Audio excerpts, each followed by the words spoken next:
Hello guys, my name is Sanjay और मैं हूँ माटी हाट। आपने हमारी काफ़ी वीडियो देखी होंगी और हमने आपको बताया है कि हम कैसे फार्मिंग करते हैं और कैसे हम लोगों को सिखाते हैं फार्मिंग करना। तो आज हम आए हैं डेरा मंडी के एक फतेहपुर गांव में, जहाँ पे है इकोलॉजिकल पार्टनरशिप फार्म, और इन्होंने बहुत अच्छी अपना फार्म जो है मैनेज किया हुआ है। और काफ़ी क्रॉप्स जो है इन्होंने एक फार्म के अंदर लगाई हुई हैं। और वो हम सारी क्रॉप्स आपको दिखाएंगे और हम आपको बताएंगे कि वो कैसे और क्यों इन्होंने क्रॉप जो है लगाई हैं। और जैसे मेथी है, पालक है, वो एक साथ लगाई हुई हैं। और आपकी टमाटो है, हल्दी है, और आपका पटैटो है, आपकी प्याज है। ये सारी क्रॉप जो है इन्होंने लगाई हुई है। हमने जो इनकी हेल्प की है और जो भी इन्होंने हमसे हेल्प मांगी है प्रोडक्ट को लेके, वो हम आपको बताएंगे पूरा डिटेल में। चलो आइए शुरू करते हैं। खड़े हैं टमाटो के एरिया में। अब जो ये एरिया है, यहाँ पे हमने लगाया हुआ है टमाटो का रोमा वैरायटी। अब इस वैरायटी की खास बात ये है कि ये जो वैरायटी है ये काम आती है टमाटो सॉस के लिए। अब ये जब हमने ये सीडलिंग लगाई है 1 महीने पहले, तो ये जो है इसकी हार्वेस्टिंग आपकी आपकी शुरू होगी मार्च में। अब मार्च में जो इसकी हार्वेस्टिंग होगी, अगर आप इसको टेली सपोर्ट देते हैं तो इसका जो प्रोडक्शन है वो काफ़ी अच्छा आएगा।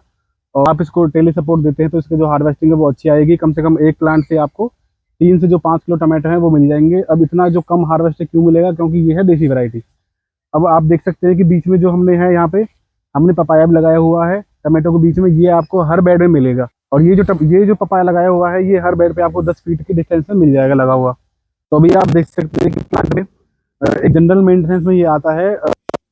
नीचे वाली जो लीव्स होती हैं, वो अगर आपकी मिट्टी में टच कर रही हैं तो वो एक तरह से सकर्स का काम करती हैं, और वो आपके प्लांट को जो है अच्छे से ग्रो नहीं होने देंगी। और वो डिजीज जो है, जो भी मिट्टी में आपकी डिजीज मौजूद है, वो उसको भी पकड़ के आपके प्लांट को खराब कर सकती है। तो भी आप देख सकते हैं इस बेड पे हमने लगाई हुई है नीचे सैलरी, फिर रोमेन लेटस है, और यहाँ पे लगाई हुई है हमने गोभी। तो आप देख सकते हैं जो लेटेस्ट रेमन हमें लगाया हुआ है यहाँ पे, ये आपकी 30 दिन की क्रॉप है, 30 से 35 दिन की। और इसको आप मल्टी हार्वेस्ट कर सकते हैं। मल्टी हार्वेस्ट में आपको करना क्या है, जब भी आपको देखिए कि न्यू लीव्स आ रही है, तो जिसमें जो बड़ी लीव्स और फ्रेश लीव्स है आप उसको यूज़ कर सकते हैं इसमें से तोड़ के। बस आपको सिंपली उसको निकाल के इसको यूज़ कर लेना है। बाकी जो है न्यू लीव्स, ये फिर से बड़ी होंगी, वो फिर से चलती रहेंगी। उसके बाद अगर आप देखते हैं जो इसमें सैलरी लगाई हुई है, ये आपकी 50 दिन की क्रॉप, 50 से 55 दिन की क्रॉप है। इसको भी आप मल्टी हार्वेस्ट कर सकते हैं। जैसे ये बड़ी होगी, आप इसको 3 से 4 बार आप इसको काट के कैंची से, या फिर जो भी आपके पास अगर नाइफ है तो आप उससे उससे काट के आप इसको यूज़ कर सकते हैं बार बार। तो अगर आप देखते हैं यहाँ पे जो ये कैबेज लगाई हुई है, तो कैबेज जो है आपकी 65 से 70 दिन की क्रॉप है। ये आपकी 1 टाइम हार्वेस्ट क्रॉप है। और ये जो क्रॉप है, आप जैसे ही आप इसको हार्वेस्ट करते हैं, ये सिर्फ एक बार ही हार्वेस्ट होगी। उसके बाद ये क्रॉप आपके काम की नहीं है। आप इसको सिंपली तोड़ के जो भी इसका वेस्ट बचता है, आप उसको आपके बेड के बीच में या फिर आप कंपोस्ट में उसको यूज़ कर सकते हैं।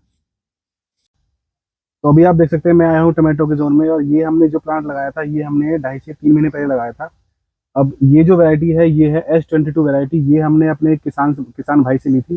इस वैरायटी की खास बात क्या है कि ये जब प्लांट हम ये ग्रो होता है और जब ये फ्लावरिंग फ्रूटिंग पे आता है, तो ये हर जो इसका स्टेज आप देख सकते हैं कि बीच में से भी ये फ्रूटिंग है, यहाँ से भी फ्रूटिंग है, और लास्ट में भी फ्रूटिंग है। अब आप देखोगे तो जो नीचे वाला जो फ्रूट है वो ज़्यादा बड़ा पाएगा, बीच वाला थोड़ा मीडियम साइज का पाएगा, और जो बिल्कुल टॉप पे है ये आपको छोटा पाएगा। अब ये करता क्या है बेसिकली, ये जो वैरायटी है प्लांट की, ये पूरा फोकस करती है अपने फ्लावरिंग और फ्रूटिंग पे। जैसे जैसे प्लांट बड़ा होता जाता है, ये अपने फ्लावरिंग और फ्रूटिंग पे जो भी सारा न्यूट्रिशन है वो उसको देता जाता है। अब जो डिजीज और या फिर आप बोल सकते हैं कोई भी बीमारी रेजिस्टेंस वैरायटी तो ये है नहीं। तो इसका जो मेन काम है वो है अपने प्लांट को जो प्लांट पे जो फ्लावरिंग और फ्रूटिंग हो रही है उस पर सारा फोकस करना और सारा न्यूट्रिशन ऊपर तक पहुंचाना। और इसी वजह से जो इसके जो इसका फ्रूट है उसका जो फ्लेवर है वो काफ़ी अच्छा है। और जब ये जब पक जाएगा, जब हम आपको इसको आगे दिखाएंगे कि ये पकने के बाद कितना अच्छा दिखता है, उसका फ्लेवर कितना बढ़िया है। तो यही है इस वैरायटी की खास बात। और अगर आप चाहें तो आप भी अपने फार्म पे इसको लगा सकते हैं। तो अभी आप देख सकते हैं हम आ गए हैं मेथी वाले बेड पे। तो इस बेड पे जो मेथी की वाली लगी हुई है, ये हमने 1 टाइम हार्वेस्ट कर चुके हैं इसको। और आप देख रहे हैं इसमें ना न्यू लीव्स आ रही हैं, ये सारी न्यू लीव्स है।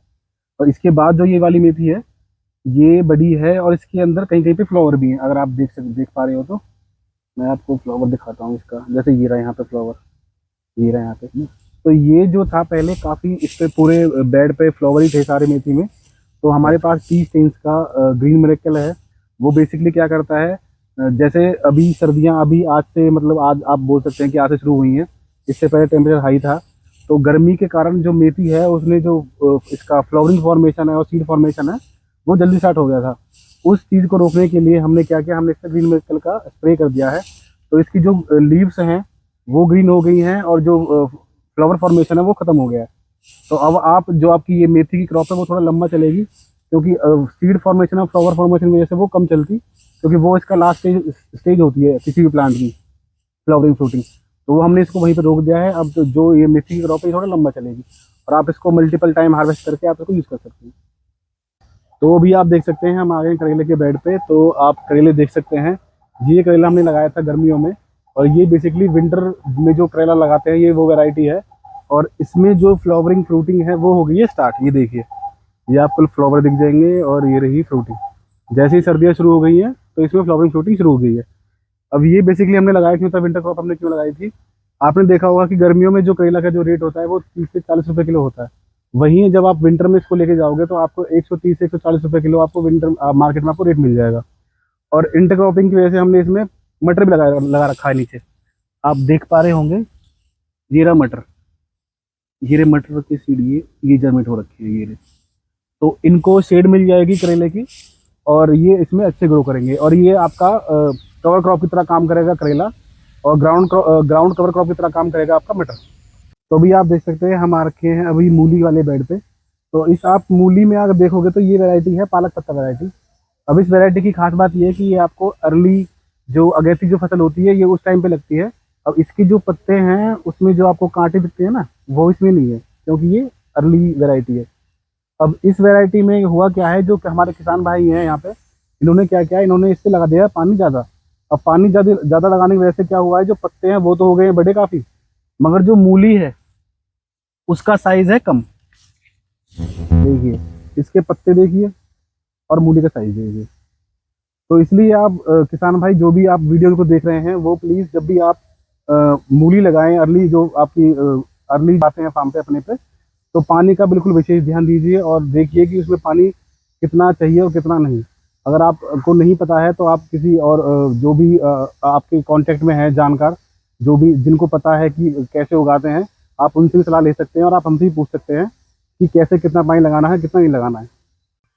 तो अभी हम आ गए हैं टैटसोई के बेड पे। तो अभी आप देख सकते हैं टैटसोई लगी हुई है और यहाँ पे लगी हुई है गोभी बीच में, ये अभी जो प्लांटेशन की है।